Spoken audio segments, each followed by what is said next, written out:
दशहरा का पर्व हर वर्ष पूरे भारत में बड़े उत्साह के साथ मनाया जाता है, जिसमें रावण का पुतला जलाकर बुराई पर अच्छाई की जीत का उत्सव मनाया जाता है। हम सभी ने रामायण की उस प्रसिद्ध कथा को सुना है, जहां भगवान श्री राम ने ब्रह्मास्त्र चलाकर रावण का वध किया। परंतु क्या आपने कभी सोचा है कि रावण, जो वेदों का प्रकांड झाता, महान शिव भक्त, शक्तिशाली योद्धा और मायावी राक्षस था, वह केवल एक तीर से कैसे मारा जा सकता है?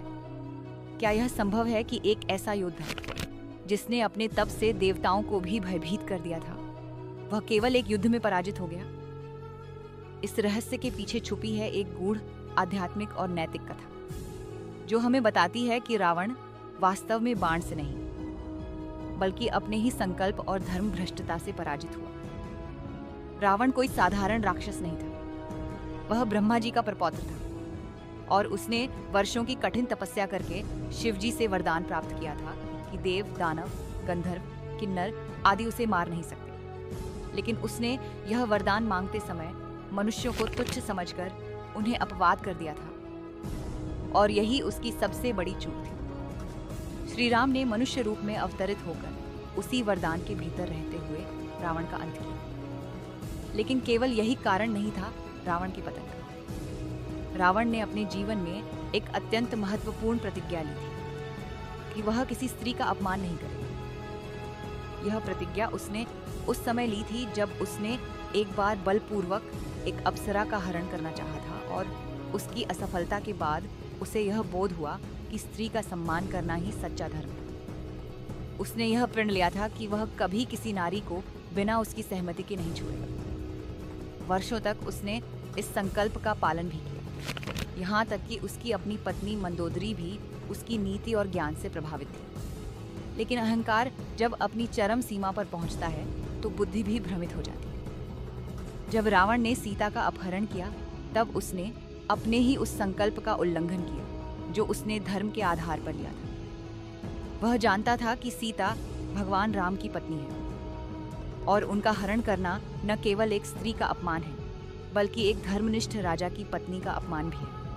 उस क्षण रावण का पतन प्रारंभ हो चुका था। रावण को यह ध्यात था कि वह युद्ध में मारा जाएगा। फिर भी वह पीछे नहीं हटा, क्योंकि उसका अहंकार उसके विवेक पर भारी पड़ गया था।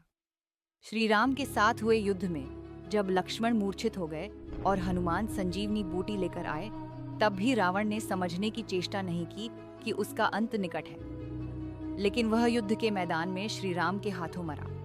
यह उसका पराजय नहीं थी, वह पहले ही अपने संकल्प से हार चुका था। राम ने उसे ब्रह्मास्त्र से मारा जरूर, लेकिन यह केवल प्रतीकात्मक था। असल में रावण की मृत्यु उस दिन ही तय हो गई थी जब उसने धर्म और मर्यादा का उल्लंघन किया था। यही दशहरा का सबसे बड़ा संदेश है। केवल बुराई को नष्ट करना ही पर्याप्त नहीं है, बल्कि अपने ही सिद्धांतों और मूल्यों के प्रति ईमानदार रहना सबसे आवश्यक है। आज के युग में जब हम सत्य और असत्य की परिभाषाओं को लेकर भ्रमित रहते हैं, रावण की कथा हमें सिखाती है कि चाहे कोई कितना भी ज्ञानी हो, शक्तिशाली हो या पूजनीय हो, अगर वह अपने मूल्यों और संकल्पों से डिग गया तो उसका पतन निश्चित है। रावण ब्रह्मास्त्र से नहीं, बल्कि अपने ही संकल्प के टूटने से मरा था। दशहरा हमें यही स्मरण कराता है कि बुराई केवल बाहरी नहीं होती, कई बार वह हमारे भीतर के संकल्पों के टूटने में छिपी होती है। इसलिए हर बार जब हम रावण का पुतला जलाते हैं, हमें यह याद करना चाहिए कि सबसे पहले हमें अपने भीतर की दुर्बुद्धि, अहंकार और संकल्प भंग की प्रवृत्तियों को जलाना होगा। तभी असली दशहरा मनाया जा सकता है।